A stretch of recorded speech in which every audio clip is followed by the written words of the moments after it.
Started. Welcome everybody to Managing Relationships with Chronic Illness. We have several great guest panelists today. I'm going to go ahead and start by introducing on my screen, it's the couple immediately to the left, which is Audrey Amir, and while his name is not there, Dr. Ian Haag. Audrey is a licensed social worker, therapist, and coach who offers a variety of different treatment models, including creative writing, narrative approaches, art therapy, mindfulness, wilderness, and nature-oriented approaches, as well as trauma-informed yoga, EMDR, with the focus on parts work, as well as cognitive behavioral approaches. Specifically for Lyme and other chronic illness patients, she provides caregivers with support and education, as well as support tools for patients with cognitive and physical limitations, and symptom tracking, medicine organization to allow her patients to more effectively manage symptoms and behaviors, find individual balance and self-care, and help provide connection and community. For those of you who may have seen our Managing Mental Health with Chronic Illness event several months ago, Audrey was also one of our panelists then, so we're glad to have her back. She has today brought her husband, Dr. Ian Haag, along, who is a licensed psychologist who currently works as a therapist, both at the Veteran Affairs Office and in a private practice in Asheville, North Carolina.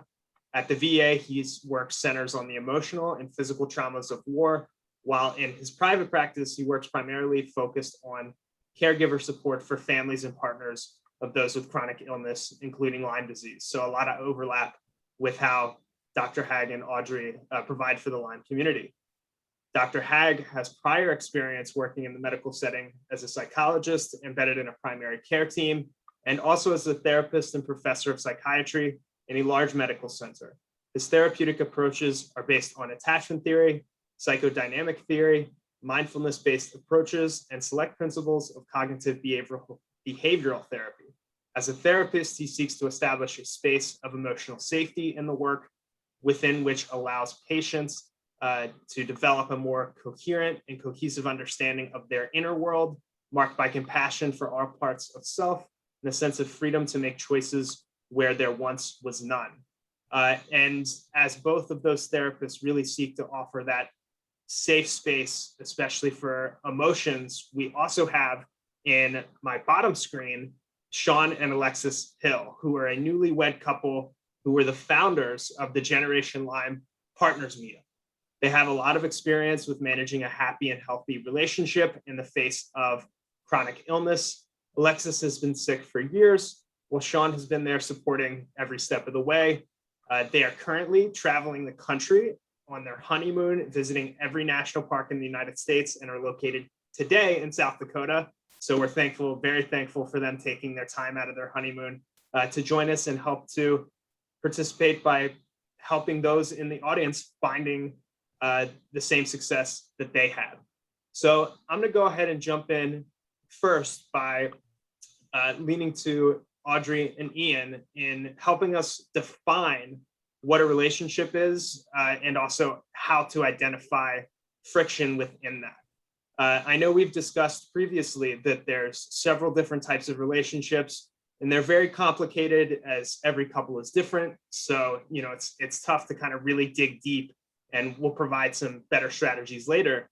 But I'm definitely curious to see your thoughts on how different types of relationships can impact the way that, especially with chronic illness, you might go through a healing process.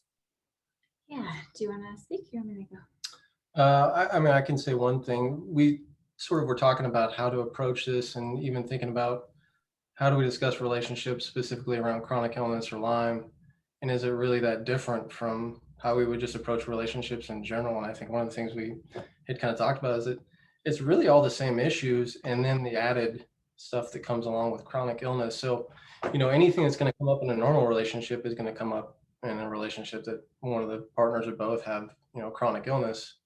And then there's another layer on top of that. Yeah, so relationship loosely defined is any sort of two or more people who are in deep bond with one another or trying to share some sort of space or emotional interaction. And all relationships, whether it's, friendship, platonic, parental, romantic, they require attention and communication and clarity about roles and division of labor, and all of that stuff is still there. And then you add in the challenges of illness, which bring their own unique set of trials, we'll call it. And you still have to manage all the stuff that was originally there. So it requires some real attention to building relationship skill, regardless of what kind of relationship it is. You can't sort of coast in the same ways, because you have to be much more intentional, because everything has gotten amped up. Yeah, that makes a lot of sense. I'm going to go ahead and go to Alexis and Shawn now. I think it'd be interesting to share a little bit of the background of your relationship and touch on a couple of those things that Audrey just mentioned that I know you highlight in the Gen Line Partners Meetup, which is, how do you structure your lives around the illness? Yeah, absolutely. So so a little bit about us. I have been a part of Generation Lyme for, I think it's been about a year now, and maybe a little bit longer now. I've had Lyme for about 6 years. I was diagnosed, probably about 4 years ago. And something that really was missing in my journey was a sense of community, of other people fully understanding my journey. And that enter Generation Lyme, which is an incredible nonprofit that creates space for Lyme patients and partners and family members and friends to actually have a space that's safe, supported, welcomed, and inspires everyone to learn more about Lyme disease, and also to support us throughout that entire time. So when I started going, actually, Shawn would always listen in, and he was always asking questions. He's like, oh, wow, that sounds so interesting about this, like this concept that someone brought up about Lyme disease, like maybe we should try that out. And he just would always listen in. And I just realized there's not really a place for partners. And so we actually ended up co-founding the Generation Lyme meetup because of that. And so that's why we're lucky enough to be here to talk about that. But yeah, I think throughout our journey here to get to where we are today, at the beginning of our relationship, I didn't have Lyme disease. I actually met Shawn when I was a CrossFit athlete. I had just finished my MBA. I was, I was pushing myself really, really hard, and I was basically unstoppable. And so that's who Shawn met me as, was someone who is unstoppable with no limits.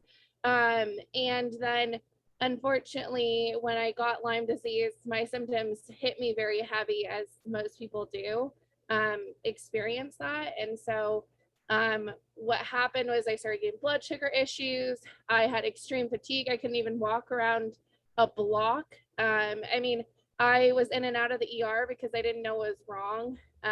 Luckily enough, I started getting help with some doctors, some NDs who really just started asking some holistic questions.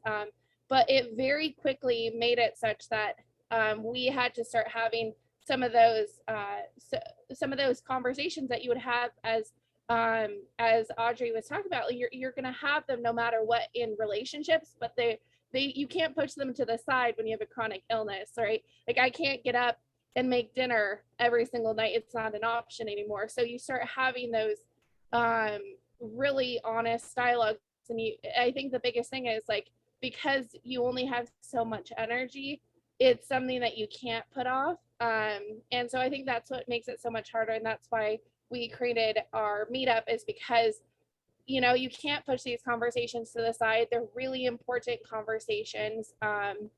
And so, yeah, I think that kind of summarizes our journey is, we've had to have those conversations from the moment that I got sick, like, how is that going to look? And from every moment, like, what's our, from anything from like our love language to how is our cup filled up individually and as a couple, to how are we going to distribute chores. It was just all these important talks that we're still even, of course, happening today in our relationship. So I definitely absolutely agree that It's very much like a normal relationship, but because you have limited energy, and you're going through even more, it just is right in the forefront and you can't escape it.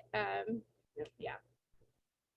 Yeah, that's so amazing, Alexis and Shawn. Thank you for sharing your journey with us. For those in the audience who may want to learn more about Generation Lyme and some meetup opportunities, I've dropped 2 links, both directly to genlyme.org as well as our Project Lyme link there. Generation Lyme is a initiative of Project Lyme, so anybody who is interested in learning more, please go through there. But Audrey and Ian, I'm definitely curious to have you expand a little bit upon how you work with individuals who may not have had these conversations that Alexis and Shawn found the way to have on their own. I'm sure there's a lot of people who struggle to get from, realization to actionable steps the way that they did. How do you work and advise people through that process? Yeah, well, I think one of the sort of most jarring components of this is that the learning curve is so steep because, like Alexis is saying, it's right there. It has to happen now. And it's not like you have the luxury of, slowly over the course of your relationship, figuring these things out. There becomes a sort of pressure cooker of, if you're going to make this work, these skills have to come online. And you're not feeling well, and everyone is stressed, and maybe finances are tight. So it really creates a tough dynamic for us. And I'll have you speak about any differences you have, but I know for me, when I work with clients, it's almost like, I'll run a little diagnostic, like, help me understand what's not working. And first we get a really clear picture, even if the person can't really put their finger on exactly what it is. We'll just sort of walk through what feels bad right now. What is feeling bad? And once you get a clear sense of what's feeling bad, we can start to figure out how to troubleshoot. Here are the areas where we need to sort of beef up the skill set or the communication. Alexis referenced love languages. That's a perfect example. So in any relationship, you want to know how to make each other feel loved, seen, heard, cherished, all of that. Well, if you don't know what makes you feel loved, you'll have trouble communicating that to your partner. And if your partner doesn't know what makes you feel loved, they'll have trouble making you feel that, right? So there's this sort of digging in to know what would make me feel loved and soothed, and how does my partner feel loved and soothed? It's just a simple example, but things like that. So maybe when you're sick, what makes you feel really loved is being kind of babied, right? Having someone like lie down with you, pet your head, just like listen, cuddle you, snuggle. Maybe that's what really makes you feel good. And for your partner, they think what's going to make you feel good is helping you organize your meds, calling the doctor for you, doing the dishes. And that isn't what feels soothing to you. And now they're outputting all of this energy and you're feeling really unloved. And before you know it, you've got all this resentment built up because you're speaking different languages, right? So that's just a simple, concrete example, but we'll sort of troubleshoot in all kinds of areas to figure out what's feeling bad and how can we figure out how to refine what's really happening there. Yeah, I think, one of the things that you've said, and Alexis, you too, intentionality, to be intentional in a relationship. And you guys are amazing, by the way, what you guys do in terms of how you talk about things and how you structure your life and really put a lot of thought into it. A lot of people don't start there. And I know you guys had to work to get there, but it's really impressive. But, to be intentional, you have to know yourself. You have to know your proclivities. You have to know your emotional world. You have to know your partner.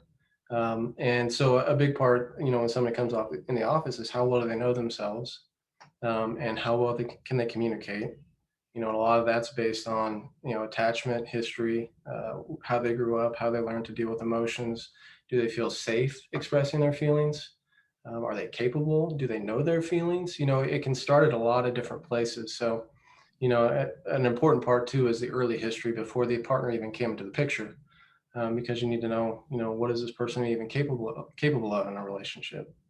So I think that's one thing that comes up a lot too. Yeah, and acknowledging that then changes. Sometimes you've known yourself very well, and when Lyme hits, you don't know yourself at all anymore, right? So also helping people to figure out what is true for me now.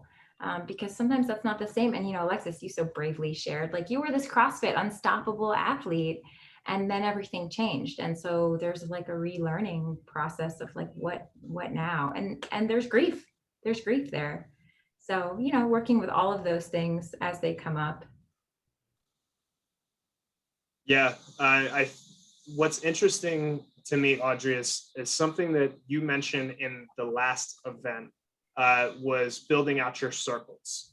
And what's interesting about this specifically is it's like reaffirming that really, really central circle before you even start to move out past that. So to me, a couple things that stick out is, like, obviously Alexis and Shawn are very well versed into how they got to this place. But for those who are not necessarily as literate in themselves, how would you suggest somebody might go about becoming conscious of things in order to recognize those signs of friction, like how somebody might be overextending or not speaking the same language?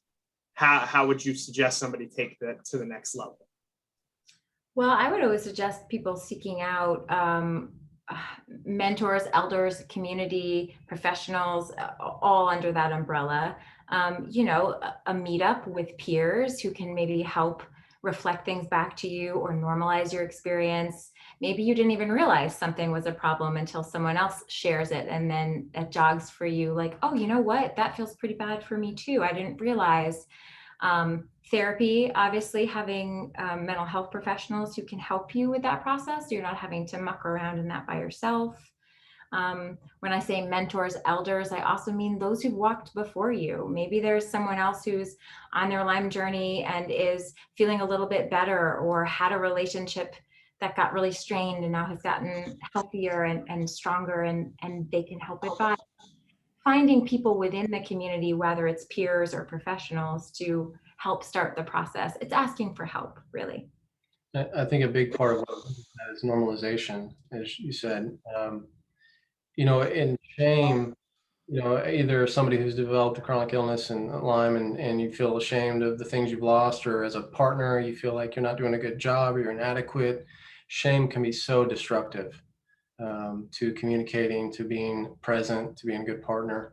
And normalization can do so much to help with that shame, whether it's a peer group or seeing a therapist who's like, I've got 23 patients that just came through the door earlier this week and they've all said the same thing. That can move mountains in terms of somebody being more open to being vulnerable and trying to work on these things. Yeah, I'm going to go on a quick shame tangent. So shame is one of those emotions that it needs witnessing to dissipate, right? Like, you can feel angry and scream it out. You can feel sad and cry it out. But shame, by its very nature, is I don't want anyone to see this. So it needs witnessing to start to resolve. Yeah, that's very insightful. Thank you to both Ian and Audrey for those thoughts. I think Alexis and Shawn, you might be able to help expand a little bit upon that community aspect that Audrey and Ian were just mentioning. Could you tell us a little bit more about some of the things you do in the GenLine Partners meetup that would help to lead somebody going through this process to achieve some of these things that Audrey and Ian have mentioned? Yeah, definitely. So the way that Generation Lyme is structured, there are two different types of meetups. So there are the topic meetups that are centered around something like community or like service or like love and relationships, and they would go through an entire month and they would focus on just questions about that topic or experiences around that topic. And then the other type that we do in our meetup is called burning questions. And the way that we run that is we basically run a popcorn style where everyone has an opportunity to speak and bring up what they're going through in their relationship or in their life or what's happening currently. And then we all kind of swarm on it and try to help understand, well, what can we do to make that better for them? How can we share our experiences to make their experience better? Like, what kind of questions can we answer to make their experience even easier and them, so they don't have to go through the same issues that we did when we were going through it. So basically, community for us is just a way to share our experiences and for other people in the community to share their experiences with us.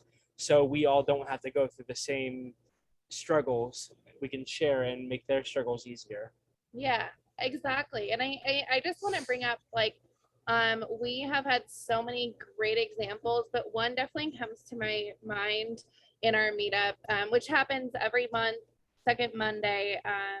And it's just such a special space. You can come just as yourself, as a partner. You can come as a lineee who's supporting your partner, or both. So we've had all different types of couples come. And I remember one time we were doing the popcorn style, and this one woman, she said, before I had Lyme disease, I really did it all for my family. I did all the chores, and I loved it. I really loved it. Like, I loved being the mom who, made the dinner every night. I loved being the mom who could make the house perfectly clean and just be there in every capacity for my family. And when I got Lyme disease, I felt like I was a failure. I felt like, what am I supposed to do? That is my identity as a mom. How am I supposed to move forward? And so through this conversation, we basically talked about, well, what if we have your family enter into that conversation? What if you bring this to your family and hear what they have to say? And it was so incredible, because she came back the following month and she said, my kids are some of the most awesome kids ever. Like, they literally applauded me for coming to them and saying, hey, look, like, I'm struggling. And they're like, well, Mom, what can I do? I want to make dinner. I want to make dinner with you. I want to do these things. And you could see a weight had lifted off of her. And she's like, okay, well, I told them, and now I have this like this kind of calendar thing of our chores, and I gave them the chores that I don't feel like I need to do to feel like I'm a good mom, but I kept my favorite ones. And we're just having that ongoing conversation. And what this allowed that family to do was really just open up and start having dialogue. And she said, the thing that we always hear in meetups, and something that I felt personally, is a burden, feeling like you're a burden because you have a chronic illness. And that's something that she said repeatedly. And when she came back, she said, I don't feel like a burden.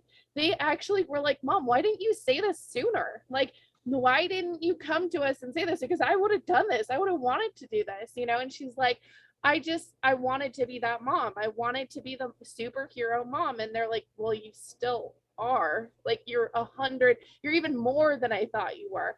And so there's just these moments that happen all the time. And like, I felt so much joy to be able to help and be in that conversation. And so it's just such a beautiful place. It's like, we really grow and thrive, and we can, release our hold of shame in these conversations in community. Like, I really wouldn't be where I am today in any part of my life, professional, personal, anything, like, unless I had these communities. And Generation Lyme, I'm not joking, saved my life. Like, I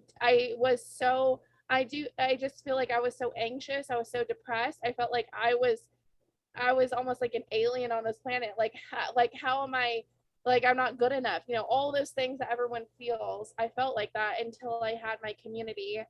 And then I felt like I started blossoming, and I started opening up, and I started becoming this like newer, heightened version of myself, because when you go through everything with a chronic illness, like, there's so much what you can consider bad from it, of course, like the pain of everything, all different categories, emotional, physical. But then there's also a lot, and this is what we talk about in Generation Lyme a lot, like, there's a lot of good that comes with it, right? Like, I would never have, changed my eating style or cared about people with empathy. Like, if I see someone on the street, like, there's just so many things that it's allowed me to grow in. And I just feel like if I didn't have community, I wouldn't be where I am today. I would still be like stuck in this like quicksand, like this mud of like shame. And so, yeah, I absolutely encourage people to, it really destigmatizes everything in your brain when you hear other people say, oh my God, I'm going through that too. and like it's not that bad, we can do this together. Like it just is an incredible feeling that hopefully that all the people who are listening can be able to feel in the future if you haven't felt that already. Yeah, that's really amazing, Alexis. And I'm glad to hear your growth through this whole process and relying on the community. Something that you mentioned in the community that I think extends out past that is the concept of story sharing. Obviously, you're sharing your story. You're telling a story of the mother who learned how to take next steps with using apps like Trello and things that, had she maybe not consulted other people who have gone through this before, she would have never even known to leverage those things that are right at her fingertips. So another shameless self-plug here for Project Lime, but with Project Lime and Generation Lime, we do leverage both our websites and both our social media pages to share patient stories with the hope of educating on everything that Alexis and Shawn are doing at the moment in person and through community and through Zoom, also on social media. So if you're interested in telling your story, you can submit through that patient stories link that I just dropped into the chat. We would be happy to feature you both on Project Lime and Generation Lime, huge community that we can help to educate about where you've come and where you're going. And that growth is really the really important part here. But I want to swing it back to Audrey and Ian to discuss a little bit more outside of community and really focus more on the therapy path, because obviously, you've provided a couple strategies, a little bit of education here, things people can take away. But I know with both of you being professional therapists and obviously Ian also a psychologist as well, there's the goal to get people to really focus on taking next steps to better their mental health in partnership with professionals. So could you explain a little bit more some things that you do in your practice, maybe like psychoeducation or other types of methods like that, that you would encourage people to really consider if they want to take their mental health up to a better place than it currently is? Yeah. Well, it's interesting because we've been talking so far about couples that are already seeking support or, are already in the groups together.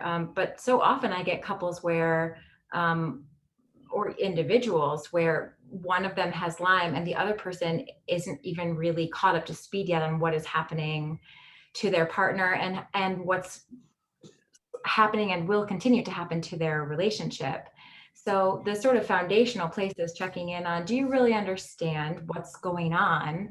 Because that can really help so much with both the individual shame and guilt that each person might be feeling, but also sort of with the trajectory of their relationship and getting more buy-in that this is something that is happening to us. This isn't something we are doing to ourselves or each other. And that's a really important distinction.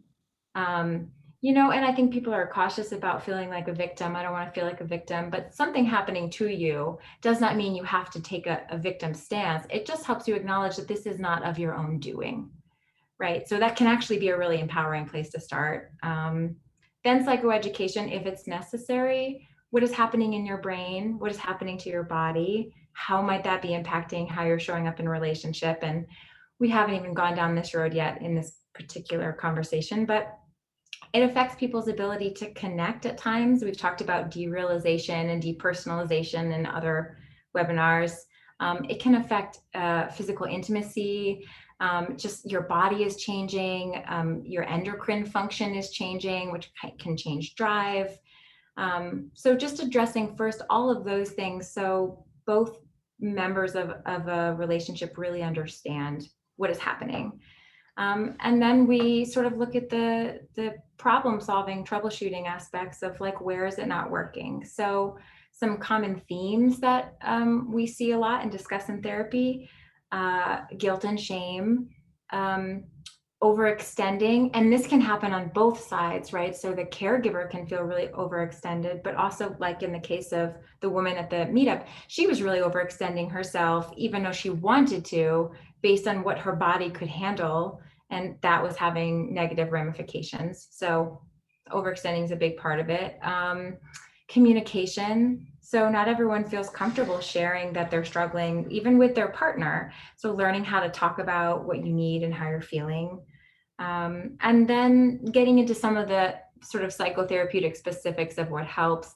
Love language, attachment style. So for instance, a great predictor of if a relationship will fare well under pressure is if both people have a similar attachment style or know how to work with their different attachment styles. So I'll give you a concrete. Under pressure, one of you gets a Lyme diagnosis. One person's attachment style might be to move in. I want to connect more. Another person under pressure might be, I want more space. Well, if you both like to move in, you'll move in together and connect. If you both like space, you'll both move out, and that will be okay. If one of you wants to move in and one of you wants to move out, this can lead to feeling really disconnected or really lonely. One person maybe feels like there's just too much coming at me. Another person feels like I'm not getting enough.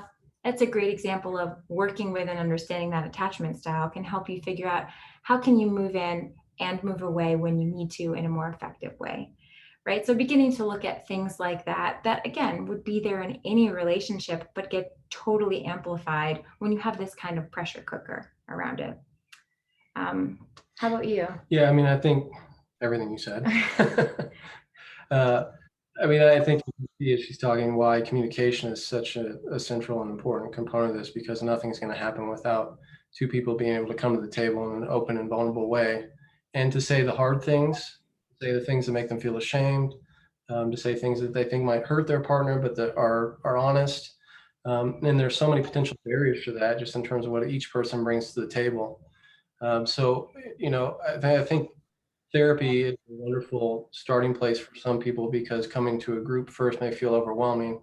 I often look at like therapy as kind of like a practice space, you know, for the real world. But I think really, I mean, basically everything. She covered everything. Just the communication part is, I think, the most important. That comes up over and over and over and over, particularly when you have a couple that tend to respond to stress in different ways and tend to seek out different ways of feeling safe. Yeah. I also think we do a lot of grief work. As a couple, things change if you did not get together already with one of you ill, so that's always been part of it. If someone becomes sick later on in the relationship, that's a really big change to how the couple functions. And then there are going to be the individual changes of one person is sick, and so there are all kinds of changes happening depending how that's manifesting for them. But also for the other person, maybe they were never in a caregiver role before, and there's some complicated feelings, maybe grief about having to be in that role, and also the dialectic, which means holding sort of two things of I want to care for my person, and sometimes I don't want to care for my person. And how do I hold those feelings that I might not feel great about? So grief is a huge part of the work. In accepting the grief, it really opens one up to move into the next thing. And Alexis, again, your example was so perfect for that, right? This woman really wanted to stay in this role, and it needed to change. And it took sort of accepting that it needed to change and grieving that to be able to figure out, okay, if I do allow it to change, how does that look? And from there, you can generate something that feels good. And she did. So I actually received 2 questions from the audience that I think will overlap very well with everything you just said, Audrey and Ian. First is somebody was curious of whether or not this event was specifically for people with Lyme disease or if it applies to everyone with chronic illness. And I shared with them privately, but I also want to share this publicly, that a lot of these strategies do apply across a variety of different relationships. Obviously, being Project Lyme, we're mainly focused on Lyme disease, but if you can take a strategy here and apply it to a different type of chronic illness, it would definitely work very well.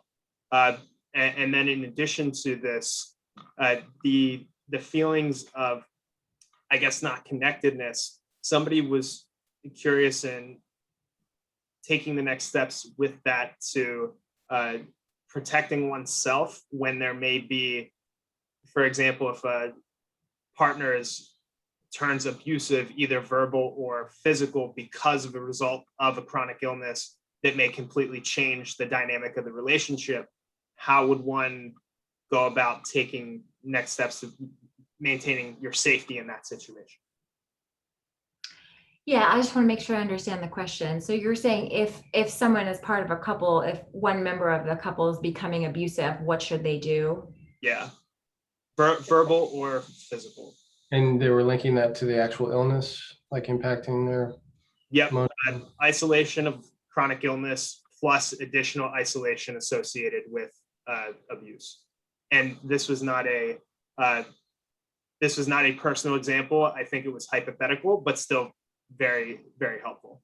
Sure, and comes up for sure. Yeah, I think when Audrey's talking about the dialectic of being able to hold two things at once, I think this is speaking from, I tend to work more with caregivers when somebody's in a Lyme flare and they're doing things and saying things that are difficult for them to control, maybe. The guilt that the partner feels in terms of like, I'm feeling this way and I shouldn't, because I know in some respects they can't control this. What do I do? And being able to both have empathy for the suffering of your partner and to have some boundaries and limits and say, this is not okay. I love you. I want you to be okay. And that's a very, very challenging thing to balance, especially when you're feeling scared, feeling sad, feeling angry, whatever is coming up for the partner. I think if the person can have that conversation, it's so important to be able to express both sides of that. And sometimes that can actually lead towards some change. I don't know if you have other ideas in that, but. Yeah, I mean, if we're speaking about Lyme specifically, there's certainly a degree of volatility that can happen for certain people when there are neuropsychiatric flares. If we're talking about that piece, it's definitely providing support for caregivers on how to manage that and how to help protect and take care of your partner while also creating some safe limits for yourself. If we're speaking about the flip side where a partner is becoming abusive, certainly the standard steps that one would take to create some safety, regardless of chronic illness, would apply. If you're being abused in some way, you need to get some space from that, whether it's reaching out to your community or finding somewhere else to go. Certainly, if you're not in a safe environment, it's time to find ways to get away from that environment. It's obviously complex. We could speak about that in more detail, but it's really individual based on what's happening in that moment for that relationship. Yeah, I think that this is definitely a very tough event for that reason. There is such complexities and individual experiences within each relationship. But I wanted to go ahead and go back to Alexis and Shawn to provide them an opportunity to discuss a little bit more in depth what that looked like for you, your process of, especially since you got sick after you were already together. How did you kind of identify your new self? And maybe Shawn, what was that transition process like of going from a partner to a caregiver and still trying to maintain both roles?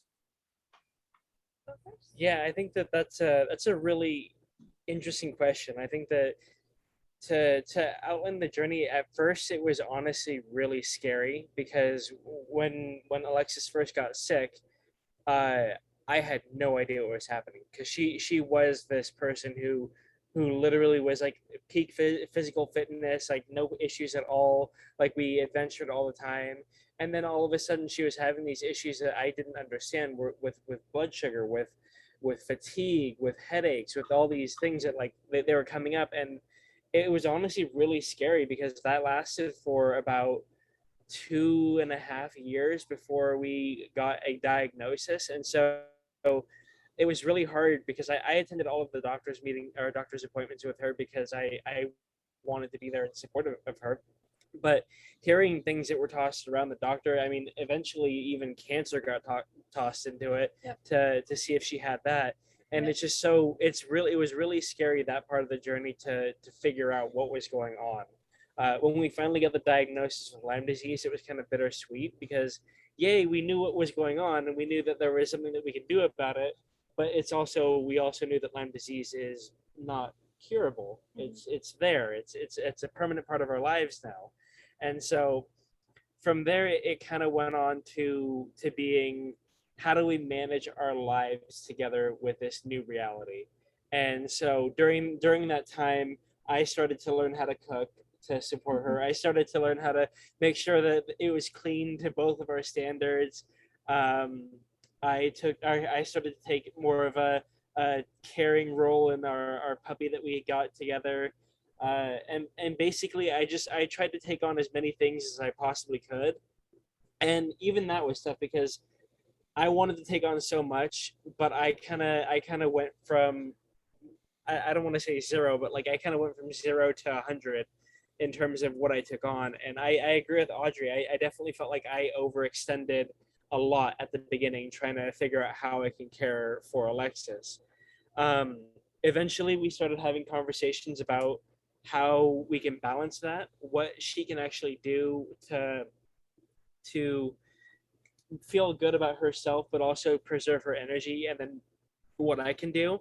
It got to the point where currently we didn't. I wouldn't say that we sacrificed our standards, but our standards have shifted. So for me in my upbringing, like the kitchen needs to be spotless. But now that we both have finite amounts of energy and we have things that need to be done, it's not as important.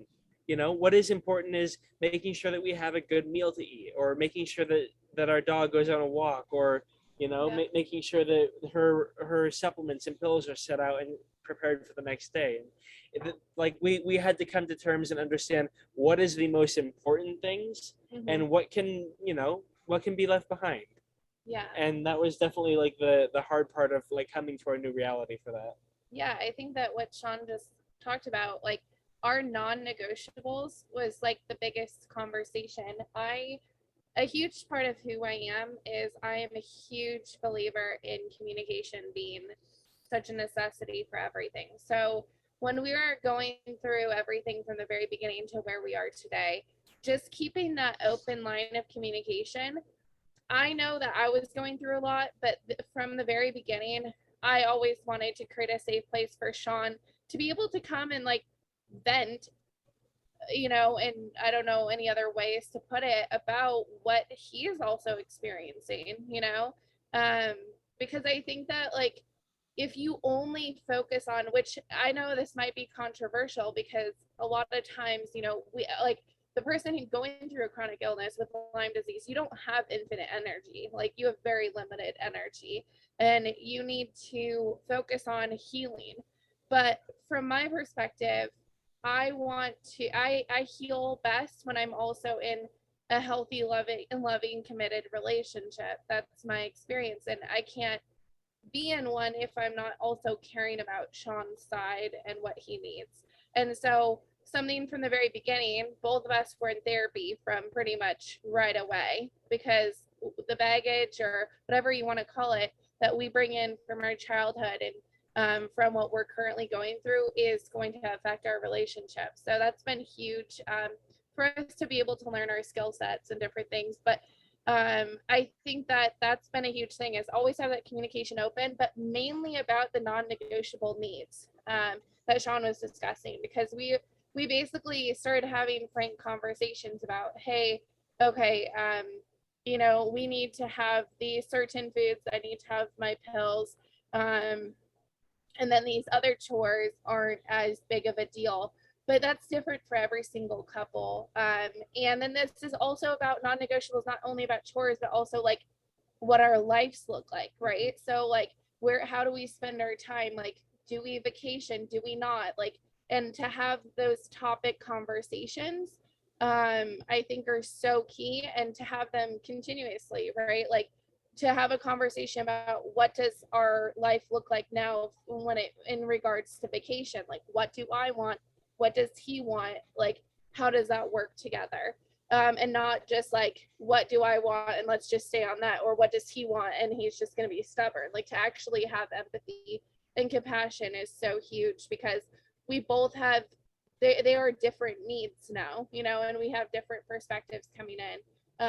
And so I think that my last point would be about the like time and energy management. I think that's probably the most important thing when you think about a couple that has someone or both people with chronic illness, because like you don't like, for me, I have to be really cognizant that he also has limited energy, and if we burn him out, we're screwed. Like, I don't know how else to put that. So that's something that I've also been, as a partner, trying to really support prioritization of energy, right? Like, I mean, it goes about chores, that goes about like work, and just everything in general. Like, if something happens in our life with our family or friends, like prioritizing, making sure like, hey, is that our top thing that we want to put our energy towards? That's really, I mean, the spoon theory comes into this. Like, you only have so many spoons at the end of the day. And I do think that it's helpful to not only think of that in terms of the liney, but also the partner, because then you start seeing, like, you can't just offload everything except like expect them to do it in 2 seconds also to your standards. That's a key thing. If you used to do all these things and you have expectations in your head, that's also something that you have to manage too, is like, you know, if you have expectations, you need to explain them, you need to communicate them, so they can be successful. You know, it's like if you were tutoring someone in math, like, you make sure that they understand it in their way. And so it's kind of like the similar thing, is like, if you have expectations about certain things, then you need to be a teacher and teach them, you know, and take that time, you know, and lead with like compassion and wanting to teach and wanting to learn. I think that's a huge part. But yeah, I appreciate it. I think one last point, Noah, before we go on, in terms of relationship, I think that it's incredibly important that the partners of the person with chronic illness make sure that they know how to recharge themselves, because it's gonna be, you're going to want to do all things you can to support your partner. So knowing what you can do for yourself to make sure that you get recharged is super important. And even if that involves doing something that you both love to do together by yourself. So if you both love to rock climb, but you know that your partner can't do that anymore, you still have to take it upon yourself to find a way to make that work for your relationship. And so yeah, and there's, I mean, like, for example, Noah said it, we're traveling around the US for our honeymoon, looking at like seeing and adventuring at all the different national parks. This is a topic of conversation that we had, right? So we talked about what that experience looks like. Sometimes, like a lot of times, I'll take the photos because I love photography. But he might go on like a hike all the way over there and back. And sometimes I'll just be chilling in the RV for some of the stops, you know, and not go on the hike. And that, like, we had to have those conversations. And I think that you have to start being comfortable with the fact, like, he would always say, I feel so bad. Like, you know, I don't want to be happy if you're not happy. And I'm like, I am happy. I'm just doing something a little bit different. You know, I'm chilling in the AC because Lyme disease, like, from my experience, heat isn't super, it's really hard for me. And so I might have a different experience, but we're both enjoying that experience. And so, yeah, that's a huge part. It's like, it's okay. And it's awesome if you start learning, you know, that you can have that, you know, sometimes we'll go on a hike, maybe that will be a hike that we'll say it's worth my energy because we know that we'll really enjoy that together. But the other ones, you know, again, talking about energy expenditure, but the other ones, maybe Shawn wants, you know, to just kind of chill by himself and go on a hike. Like, we just have those honest conversations about that all the time. Yeah. Yeah, Alexis, you're making me think of the sort of importance, and we talk about this in therapy all the time, of developing interdependence in the relationship instead of codependence, right? Codependence is, if you're not happy, I can't be happy. If you can't hike, I can't hike. And that will really quickly burn out both people. And so again, steep learning curve, but the importance of learning about those sort of codependent traits and how to sort of shore yourself up to be able to be individuals within the bond. You know, I have like 7 books in my head on attachment and love language and codependence and all these topics. If you would like, I can put a little reading list in case anyone's interested in some of these resources. Yes, definitely. First, on tape, by the way, for anyone who reading is a challenge at the moment. So first, Alexis and Shawn, that, as Ian said, you both are extremely inspirational, and I'm so glad that you have been able to get back to exploring together, because obviously you very much love doing that. And Audrey, yes, after this video, we're going to be putting it up on YouTube tomorrow, sharing it with our community via social media and our newsletter over the upcoming week. So any additional resources that I can pair when we push this out and really focus on trying to educate people, very helpful. Send anything my way. We have one additional question. I think it's a really good last question to have. It came in from the community, and this will be to Audrey and Ian, mainly because the question is, what about starting a new relationship once you already have Lyme disease? And knowing your story, I think it would be worth having you two answer that as our final question for the evening. Sure. Yeah. Do you want to take that, or you want me to? Yeah, I mean, it echoes so much of what we've been talking about, and sort of from the caregiver, I'll call myself that, but she caregives me just as much. Echoing kind of what Shawn was saying about self-care, it's so vital. And so I'll speak from the caregiver. Yeah, and I don't know if you've and ever you can said this speak. directly, but I have Lyme disease. He does not, and we met when I had already had it for years and years. So there's a learning curve. I had not had anybody in my circle with Lyme disease, so it was very foreign to me in terms of the challenges that it brings. I had to learn a lot about myself as a caregiver. The desire to continue to try to do things and burn every bit of energy I had because I wanted to help her out, and the guilt I would feel if I didn't, and learning how to make decisions that would move me away from that, because obviously, as you guys talked about, that's not good for the couple. One thing that I've heard in my work and also experienced myself was that when I do things that take care of me, even if she can't, or if folks I work with do this, she's happier. She sees me happy. I'm going to make her feel guiltier if she feels like she's holding me back from something. And that took me a while to get through my head. I would say I didn't want to do this, or I'd turn down invitations to something because I didn't want to do it without her. And then I would sort of feel sad I missed it, or then eventually maybe I'd start to feel a little resentment, even though she wasn't holding me back, I was holding myself back. And you have to start to kind of come to terms with, I'm doing a lot of this myself. So there's a learning curve in terms of learning about Lyme, what challenges she faces, what sort of things will helpful or not, and then all the other just everyday stuff of a relationship, like what are her love languages, what sort of things does she bring to the relationship, and how does that interact with the challenges that Lyme brings. And then knowing yourself, okay, what am I bringing to this relationship that's going to create problems as a caregiver, or just create problems as a partner, and what am I going to do about that? So those are the things that sort of jump out immediately. I mean, I know for me as a person who had already had Lyme for years and years, dating is always, so I am one of the Lymies who has 7,000 food allergies and can't eat anything. And so I was never sure where to go on a date. I don't drink alcohol. I can't really eat at a restaurant. So my standard was a walk in the park or a tea shop, and there's all of this stress of when do you share this and how much do you share? Right, because I wanted to be authentic and put it out there who I am and what challenges I'm coming along with. But I also didn't want to dump all of it on someone right away. So, there's some degree of feeling that out, but also just kind of claiming what is my reality and helping. I know for us, there was sort of a helping him to understand and managing my expectations. So I did have an expectation that if I partnered with someone, they would be open-minded and kind and willing to learn, but also not expecting them to understand everything right away, knowing that it would take time.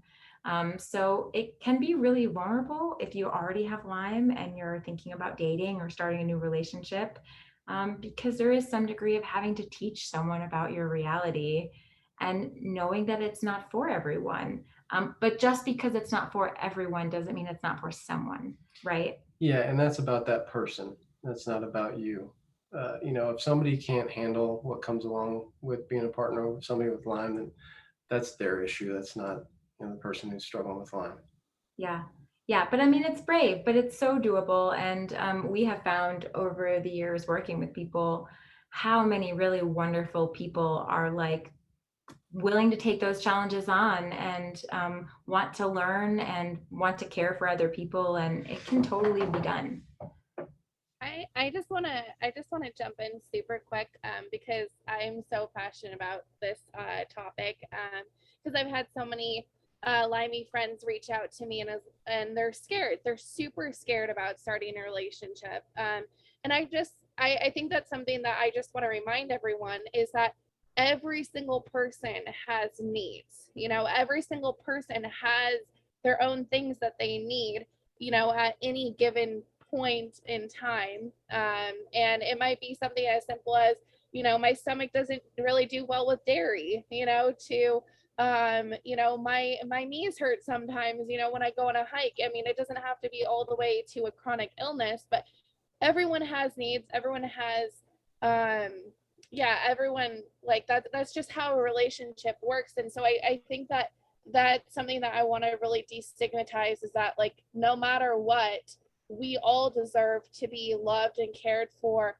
who we are and everything that we bring into the relationship. Like I just think that's huge. It doesn't matter if you have Lyme disease or if you have a different chronic illness or if you get sick, you know, in 10 years, your partner, you deserve a partner who's there for you in all of them, those moments. And I think that that's something that, yeah, I just feel like that is what love and partnership is being there and caring about each other in all those different moments. I know Lyme disease brings very specific moments that are unique to our illness.